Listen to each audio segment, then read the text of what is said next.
ही शाम या कल सुबह तक घोषित कर दें कि हम दिल्ली में जो 48 रुपया किलो चीनी है वो 13.5 रुपया केंद्र सरकार भेज रही है, हम 13.5 रुपया माफ़ करते हैं, गरीबों को चीनी फ्री मिलेगी। वो घोषित करें कि 3 रुपया किलो चावल फ्री मिलेगा, वो घोषित करें कि 2 रुपया किलो गेहूँ फ्री मिलेगा। दिल्ली बीजेपी के प्रदेश अध्यक्ष मनोज तिवारी ने यह तंज दिल्ली के मुख्यमंत्री अरविंद केजरीवाल को लेकर कसा।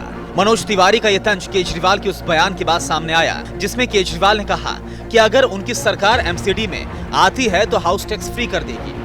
इस पर सवाल उठाते हुए मनोज तिवारी ने कहा कि जो कुछ उनके हाथ में पहले से है आखिर उसको क्यों नहीं फ्री कर देते। एक बार फिर सुनिए मनोज तिवारी का यह बयान। आपको याद रहे, केंद्र सरकार हर राज्य को 2 रुपया किलो गेहूं और 3 रुपया किलो चावल देती है। अगर उस स्टेट का चीफ मिनिस्टर चाहे तो आधे घंटे में ये घोषित कर सकता है कि हम जो केंद्र सरकार जिस गेहूं पे 18 रुपया छोड़ रही है उसको हम भी 2 रुपया छोड़ देंगे, जनता के लिए फ्री हो जाएगा।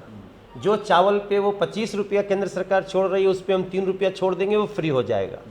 अगर सच में गरीबों के लिए अरविंद केजरीवाल आगे आना चाहते हैं तो आज ही शाम या कल सुबह तक घोषित कर दें कि हम दिल्ली में जो 48 रुपया किलो चीनी है वो 13.5 रुपया केंद्र सरकार भेज रही है, हम 13.5 रुपया माफ़ करते हैं, गरीबों को चीनी फ्री मिलेगी।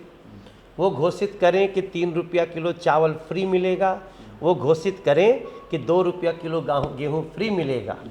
अगर वो कर दें तो बहुत अच्छी बात है, दिल्ली के गरीबों के लिए बड़ा अच्छा हो जाएगा।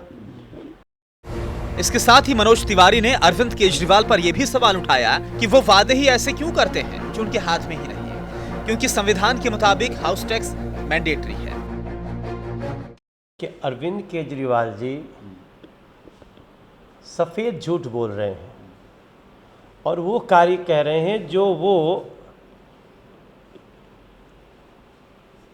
कर ही नहीं सकते हैं, उनके अधिकार क्षेत्र में नहीं है। क्योंकि दिल्ली का हाउस टैक्स माफ़ करना, इसके लिए एक एक्ट है, Delhi municipal corporation DMC 113A act. उसमें स्पष्ट लिखा है कि हाउस टैक्स इज़ मैंडेटरी।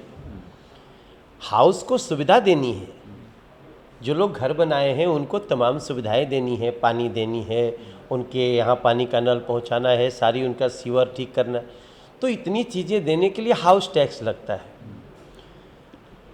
अब आप उसको समाप्त अगर करना ही चाहते हैं, मान लीजिए सोच लीजिए करना ही है, तो फिर पार्लियामेंट में 2/3 मेजोरिटी से एक्ट लाना पड़ेगा और पास कराना पड़ेगा।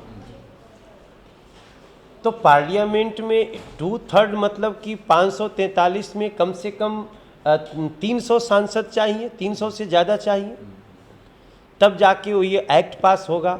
और ऐसा एक्ट लोकतंत्र में मान्य नहीं है, इसलिए संविधान ने ऐसा नियम बनाया है कि कोई आके झूठा वादा करके लोगों को प्रलोभन न दे सके।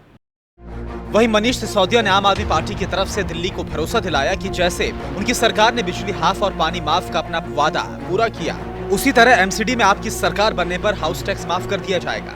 सिसोदिया के मुताबिक हाउस टैक्स माफ करने के लिए DMC एक्ट में संशोधन के लिए संसद की मंजूरी की कोई जरूरत नहीं। अगर आम आदमी का हाउस टैक्स माफ हो रहा है तो भला आम आदमी को क्या दिक्कत है, नेताओं को क्या दिक्कत है, बीजेपी कांग्रेस को क्या दिक्कत है? एक्चुअली दिक्कत है दलाली की। हाउस टैक्स देने में मुझे कई लोगों ने कहा कल से कि जी हाउस टैक्स तो चलो फिर भी 800 रुपये, 1000 रुपये, 2000 रुपये दे दें, लेकिन जिस तरह का रैकेट है ये 10,000 रुपये हाउस टैक्स बनाया जाएगा, फिर उसके बाद कहा जाएगा अच्छा 2000 रुपये दे दो, बाकी सेटल कर लेते हैं। वो जो धंधा है वो चौपट हो रहा है। हाउस टैक्स कोई बिजली का बिल जमा करने जैसा काम नहीं है कि साहब 1000 रुपये आया और जाके जमा करके आ गए। हाउस टैक्स का असेसमेंट होता है, हाउस टैक्स इंस्पेक्टर राज पर निर्भर करता है। इसलिए ये ज़रूरी है कि दिल्ली के लाखों परिवारों को इससे राहत मिलने वाली है। बहरहाल चुनावी सीजन है, ऐसे में जनता भी सियासी दलों की तरफ से आने वाले इस तरह के बयान की आदी हो चुकी है। टोटल न्यूज़ के लिए बैद्यनाथ झा।